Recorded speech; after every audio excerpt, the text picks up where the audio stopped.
Hello friends, welcome to Panacea. So देखिए, जैसे कि हम जानते हैं कि इस समय पूरे देश में फार्म बिल्स के अगेंस्ट प्रोटेस्ट चल रहे हैं और फार्मर्स इसके लिए अलग अलग तरीके से प्रोटेस्ट कर रहे हैं। कई जगह पर टोल प्लाजा को बंद किया गया और कई जगह पर पेट्रोल पंप्स को रोका जा रहा है। तो इसमें देखिए अलग अलग तरीका इनके अपनाया जा रहा है। तो इसी बीच में 14 अक्टूबर तो अभी हुआ क्या कि मीटिंग कंडक्ट करवाई गई, जिसमें एग्रीकल्चर सेक्रेटरी संजय अग्रवाल जी और दूसरी तरफ किसान यूनियन के लीडर्स गए थे। तो इस मीटिंग में देखिए कोई खास रिजल्ट निकल कर नहीं आया और जो फार्मर्स लीडर थे और जितने भी यूनियन के मेंबर थे उन्होंने बाहर निकलकर ये कहा कि हम इसके अगेंस्ट थे, कोई भी खास रिजल्ट नहीं निकला और उन्होंने जो बिल थे उनको फाड़ दिया गया। ठीक है, जब उन्होंने इसको फाड़ा तो इससे यही नजर में आया कि वो खुश नहीं है इस रिजल्ट से। तो अब देखिए अगला स्टेप क्या होगा। तो यहाँ पर एक बहुत ही एक इम्पॉर्टेंट न्यूज़ है और हमारे लिए एक इम्पॉर्टेंट जानकारी निकल कर आती है कि अब क्या हो सकता है कि जैसे कि पंजाब के एक विलेज है, थिकरेवाल विलेज है बरनाला में, तो वहाँ पर लोगों ने ये नारा लगाया कि इस बार हम जो स्टबल होगी, जो पराली होगी, उसको हम जला देंगे। ठीक है, तो ये गवर्नमेंट के अगेंस्ट उनके ये कदम है। तो अगर ये स्टेप उठा लिए गए तो उसकी वजह से हमारे एनवायरनमेंट में बहुत ज़्यादा प्रॉब्लम हमें देखने को मिलेगी इस साल। लेकिन जो इसका ये जो क्रॉप रेजिड्यू है इसका जलाना बहुत ही ज़्यादा नुकसान पहुंचा सकता है और जो विंड फ्लो होगा वो पंजाब हरियाणा से दिल्ली की तरफ जाएगा और जिसकी वजह से दिल्ली अगेन गैस चैम्बर बन जाएगा। तो इन प्रॉब्लम्स को भी ओवरकम करना है और इनको भी देखना है। तो जैसे कि गवर्नमेंट के फ्लैक्सेस लगाए जाते हैं, अलग अलग बैनर लगाए जाते हैं कि स्टबल बर्निंग नहीं करनी, तो अलग अलग तरीके से गवर्नमेंट भी अपना प्रयास कर रही है। लेकिन जहां पर ये बैनर लगाए गए वो अलग अलग रीजन्स में हम देख रहे हैं, पंजाब में जला दिए गए, फाड़ दिए गए, काट दिए गए। ठीक है, तो इससे हमें ये संकेत मिल रहा है कि जो किसान लोग हैं वो बिल्कुल भी खुश नहीं है इस फार्म बिल से। तो इससे रिलेटेड गवर्नमेंट को भी अब स्टेप उठाने पड़ेंगे कि मीन्स आपको ये बिल को या तो अमेंड कीजिए इसमें कुछ या फिर वापस ही लेना पड़ेगा। तो सच डेट तो गवर्नमेंट को ये चीज़ों पे सोचना पड़ेगा ही पड़ेगा इस बार। तो अब देखिए इसका इम्पैक्ट क्या पड़ सकता है। तो अगर ये किसान यूनियन ने ये डिसीजन लिया कि हमने पराली को जलाना है तो उसका इम्पैक्ट क्या पड़ेगा, तो वो चीज़ हम समझेंगे थ्रू एयर क्वालिटी इंडेक्स। तो देखिए एयर क्वालिटी इंडेक्स होता है AQI। तो आपको जो स्क्रीन पे देख पा रहे हो इसको हम समझेंगे कि जो एयर क्वालिटी इंडेक्स इसका क्या रिजल्ट रहता है, कैसे इम्पैक्ट करता है और इसके जो हार्मफुल रिजल्ट्स होते हैं वो हम समझेंगे और कैसे हम इन चीज़ों को और बाकी जो फैक्टर्स होते हैं उनसे बचा पाएंगे। सो चलिए स्टार्ट करते हैं।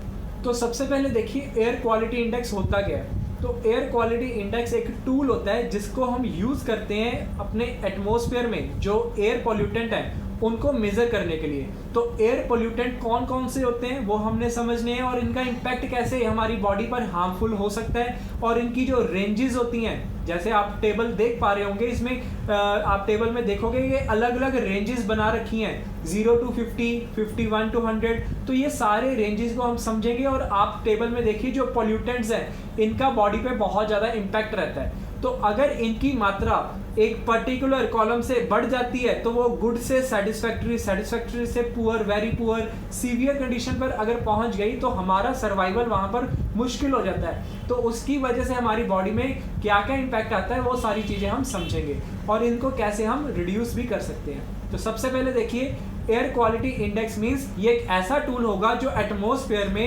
एयर पोल्यूटेंट्स को देखने के लिए मेजर किया जाता है। तो इसमें एयर पोल्यूटेंट्स कौन कौन से कंसीडर किए जाते हैं ये भी आपको पता होना चाहिए। तो सबसे पहले देखिए इसमें पोल्यूटेंट कौन कौन से आते हैं, तो आप इसको स्क्रीन पे भी देख सकते हैं। तो जैसे कि pollutant PM10, PM2.5 particulate matter 10, particular matter 2.5, NO2, SO2, carbon monoxide, ozone O3, NH3 and PV। तो ये सारे पॉल्यूटेंट्स देखे जाते हैं एटमॉस्फेयर में और इनको रिकॉर्ड किया जाता है। तो इनके अकॉर्डिंग देखा जाता है कि हमारे एटमॉस्फेयर में जो एयर है क्या हमें बाहर निकलना चाहिए, हमारे इनहेल करने के लिए सफिशिएंट है कि अगर इसकी मात्रा ज़्यादा है तो हमें बाहर भी नहीं निकलना चाहिए, क्योंकि इनके इनहेल करने से हमारी बॉडी के ऊपर बहुत ही ज़्यादा नेगेटिव इम्पैक्ट पड़ेगा। तो देखिए इसमें जो एयर पॉल्यूटेंट्स है हर जगह पर, हर एयर स्टेशन पे ये चीज़ मेज़र नहीं की जाती।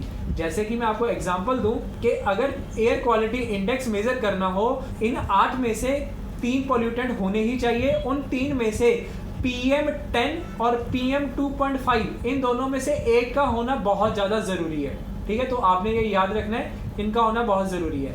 और उसके अलावा एक कंडीशन ये भी होती है कि आपको इनका आर्ली बेसिस पे कैलकुलेट करना होता है और मिनिमम 16 आवर्स का अपडेटेड डाटा भी देखना होता है। तो मिनिमम 16 आवर्स वो हो गया, वो आपका एयर क्वालिटी इंडेक्स मेजर करेगा, प्लस उसके साथ साथ आपने 3 मेजर पोल्यूटेंट्स देखने ही देखने आउट ऑफ दीज 8, ठीक है, आपने ये याद रखना है। और उनमें से particular matter 10 and particular matter 2.5 ये होने ही चाहिए, ठीक है, ये कंडीशंस हैं, ठीक है। और उसके साथ साथ ये पॉइंट भी आपने ध्यान रखना है कि सारे के सारे जितने भी पॉल्यूटेंट्स हैं ये मेजर जो किए जाते हैं ये माइक्रोग्राम पर मीटर क्यूब में मेजर किए जाते हैं, एक्सेप्ट द कार्बन मोनोऑक्साइड।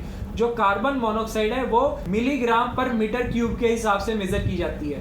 तो ये सारे पॉइंट्स आपको समझने हैं और इनका इम्पैक्ट कैसे पड़ेगा वो अब हम समझते हैं कि इनकी जो रेंज है कैसे देखी जाती है। तो देखिए, जैसे कि हम जानते हैं कि अब जो समय आ चुका है ये हार्वेस्टिंग का समय, तो जो पैडी क्रॉप होगी उसका वो हार्वेस्ट किया जाएगा और उसके पीछे क्रॉप रेजिड्यू बच जाएगा तो उसको फार्मर्स जलाना इजी समझते हैं। और इसी चीज़ को प्रिवेंट करने के लिए गवर्नमेंट की अलग अलग स्कीम्स आती हैं, सब्सिडीज दी जाती हैं, सब्सिडाइज रेट पे मशीन्स दी जाती हैं जो इसको काटती है।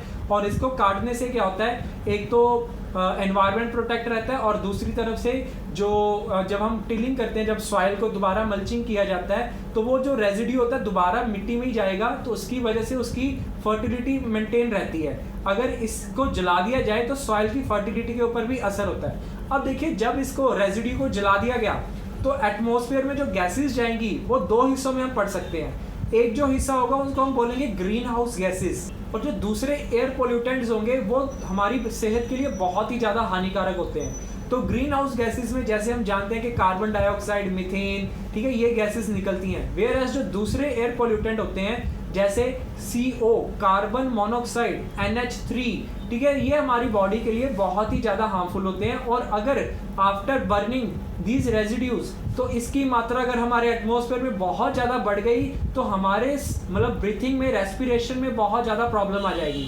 तो देखिए, इनमें से मैं एक पोल्यूटेंट का एग्जांपल लेना चाहूँगा, वो सबसे ज़्यादा हार्मफुल है, वो है कार्बन मोनोऑक्साइड, ठीक है। हार्मफुल तो सारे ही हैं लेकिन मैं कार्बन मोनोऑक्साइड का एग्जांपल लेना चाहता हूँ। तो कार्बन मोनोऑक्साइड देखिए क्या होता है, कार्बन मोनोऑक्साइड जनरली बनती है जब इनकम्प्लीट बर्निंग होती है, या फिर इनकम्प्लीट कंबशन वर्ड यूज कर सकते हैं इसके लिए। तो जब बर्निंग कंप्लीट ना हो तो उसमें जो गैस रिलीज होती है, एयर पोल्यूटेंट रिलीज होता है, वो होता है कार्बन मोनोऑक्साइड। तो कार्बन मोनोऑक्साइड की क्या होती है, एफिनिटी मीन्स हमारे बॉडी में जो ब्लड सर्कुलेट करता है तो वो हम उसमें ब्लड में हीमोग्लोबिन होता है, वो हीमोग्लोबिन ऑक्सीजन को सर्कुलेट करने में हेल्प करता है। तो माना जाता है जो हीमोग्लोबिन होता है उसकी एफिनिटी मीन्स अटैचमेंट, तो हीमोग्लोबिन की जो अटैचमेंट होती है कार्बन मोनोऑक्साइड से कंपैरेटिवली टू ऑक्सीजन 200 से 250 गुना ज़्यादा होती है। तो अगर 200 to 250 टाइम्स ज़्यादा होगी ऑक्सीजन से, इट मीन्स वो कार्बन मोनोऑक्साइड को कंपैरेटिवली ज़्यादा अट्रैक्ट करेगा। तो अगर हमारे एटमॉस्फेयर में कार्बन मोनोऑक्साइड जितनी ज़्यादा होगी तो हमारी बॉडी में वो उतनी ज़्यादा जाएगी और हीमोग्लोबिन उसको प्रेफर करेगा कंपैरेटिवली टू ऑक्सीजन को। तो अगर वो हमारी बॉडी में ज़्यादा चली गई थ्रू रेस्पिरेशन तो इससे क्या होगा, हमारी बॉडी में ये जो इम्पैक्ट डालेगा ब्लड के ऊपर, नर्व्स के ऊपर और डायरेक्टली हमारी बॉडी पर, तो इससे क्या होती है, डेथ होती है डायरेक्ट। तो हमारे ऑर्गन्स भी डैमेज हो जाते हैं और हमारी बॉडी पे बहुत ज़्यादा नेगेटिव इम्पैक्ट डालती है कार्बन मोनोऑक्साइड। तो आफ्टर बर्निंग दीज रेजिड्यूज तो हमारी बॉडी पे सबसे ज़्यादा इम्पैक्ट करने वाला जो होता है पोल्यूटेंट वो होता है कार्बन मोनोऑक्साइड। तो ऐसे ही बाकी सारे पोल्यूटेंट्स का हमारी बॉडी पर डायरेक्टली बहुत असर होता है और उनका भी हमारी बॉडी पर बहुत ज़्यादा नेगेटिव इम्पैक्ट रहता है। तो अगर ये प्रोसेस चला दिया गया कि पूरे स्टेट में, ठीक है, पंजाब, हरियाणा या उत्तर प्रदेश में ये प्रोसेस चल गया, ये रेवोल्यूशन सा चल गया, तो उसकी वजह से हमारे एनवायरनमेंट में बहुत ही ज़्यादा नेगेटिव इम्पैक्ट पड़ेगा और ये पोल्यूटेंट्स अगर हमारे एटमॉस्फेयर में आ गए तो इनसे बचना बहुत ही ज़्यादा मुश्किल हो जाएगा, ठीक है, एक तरीके से नामुमकिन ही आप समझ लीजिए। तो ये बहुत ही ज़्यादा नेगेटिव इम्पैक्ट करेगा। तो अभी देखिए, अभी बिल्कुल स्टार्टिंग है। तो देखिए, अब मैं आपको एक रिपोर्ट बताने लगा हूँ सेंट्रल पोल्यूशन कंट्रोल बोर्ड की, जो हर इवनिंग अराउंड 4 PM वो एक रिपोर्ट रिलीज करते हैं जो देश के अलग अलग सिटीज़ की, फेमस सिटीज़ की रिपोर्ट बताती है एयर क्वालिटी इंडेक्स की, जिसको हम रीड करके ये समझ सकते हैं कि हमारी सिटी में इस समय पॉल्यूशन का लेवल कैसा है। तो इस समय स्टार्टिंग है, अभी हार्वेस्टिंग स्टार्ट हो जाएगी। आफ्टर द हार्वेस्टिंग देखना, तो जब वो क्रॉप रेजिड्यू जलने लग जाएगा, तो जब वो ऐसा प्रोसेस स्टार्ट हो गया तो उसकी वजह से जो हमारे एनवायरनमेंट में लेवल हो जाएगा, एयर क्वालिटी इंडेक्स आप जब रीड करेंगे तो आप देखेंगे कि कितना ज़्यादा पोल्यूशन हो चुका है। तो आप पर डे भी इसको एनालाइज कर सकते हैं। तो देखिए, कल की मैं अगर आपको रिपोर्ट बताऊं तो पुअर कंडीशंस में, तो आप ये साथ साथ ग्राफ भी देख सकते हैं। तो इसमें आपको मैंने बताया था कि ये जो ग्राफ होता है उसमें 6 कंडीशंस होती हैं, जिसमें सबसे पहले आती है गुड।